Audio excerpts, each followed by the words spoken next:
Hoje eu vou tratar um pouquinho sobre sociedades, sobre a sociedade anônima e a sociedade limitada. Você saberia me dizer qual delas é a mais vantajosa? Bem, a resposta é depende. E depende do quê? Depende do seu negócio. Então eu vou tratar aqui um pouquinho de algumas características, também vou falar um pouquinho de um processo que eu fiz recentemente, porque é bem interessante, né? Quando a gente fala, tem a teoria, mas também tem a parte da prática, né? Então, qual que é a principal diferença entre as duas? Bem, a sociedade anônima ela é regida por uma lei específica, enquanto a sociedade limitada ela segue as diretrizes estabelecidas pelo Código Civil. Em relação ao capital, na sociedade anônima ele é dividido em ações, enquanto na limitada ela tem a divisão de cotas. Fora isso, em relação à responsabilidade, essa parte ela é bem importante, porque aqui, na sociedade anônima, a responsabilidade ela vai ser limitada ao preço da emissão das ações que essa pessoa adquiriu, né?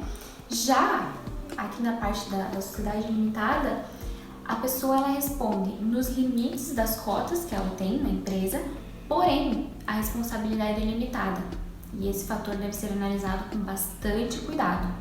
Aí tem também a questão da administração. Na sociedade limitada, ela é bem mais fácil, porque pode ser uma pessoa administradora de fora, pode ser um dos sócios, pode ser um ou mais, tanto faz. E também não tem um prazo determinado, não é obrigatório você determinar esse prazo da administração. Enquanto na sociedade anônima, isso é bem importante. Na sociedade anônima, o prazo é de 3 anos. Então, a cada 3 anos tem que ter uma reeleição, tem que constituir uma assembleia para nomeação dos administradores, para ter votação, esse tipo de coisa.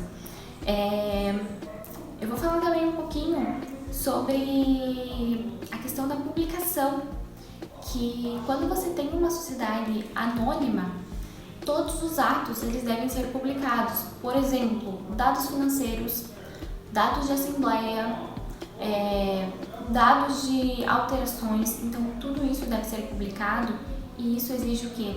Exige gastos. Então, a empresa ela acaba gastando muito nesse sentido, sabe? Porque uma publicação ela deve ser feita num jornal de grande circulação daquela região onde está a sede da empresa. Bom, vamos analisar um caso prático, então. Esses dias eu peguei uma empresa que ela era uma holding administradora de bens próprios. E aí eu fiz todo aquele processo de análise, né, da empresa para verificar se seria interessante mantê-la como uma SA ou se o melhor caminho seria transformá-la em sociedade limitada.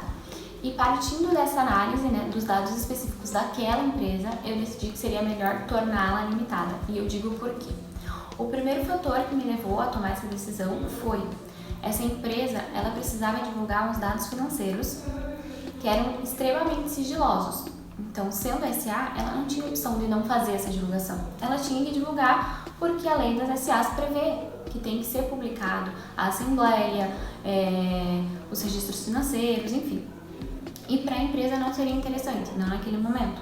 E não é nenhuma questão de transparência, é porque é questão sigilosa mesmo. Outro fator é que aquela empresa só tinha 2 sócios, o marido e a esposa. Então, também não tinha necessidade de ser uma sociedade anônima. Por fim, aquela empresa também, ela fazia administração de bens próprios.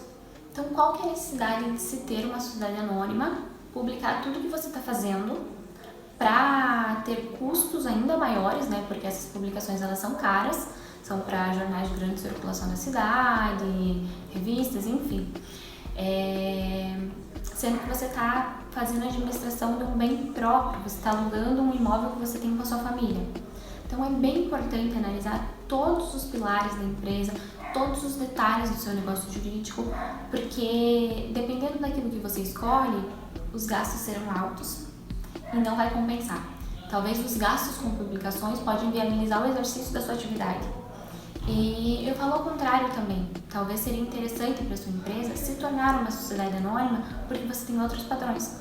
É por isso que é tão importante ter um profissional especializado que entenda daquilo, que conheça a legislação, para te dizer se seria melhor essa sociedade ou seria melhor aquela.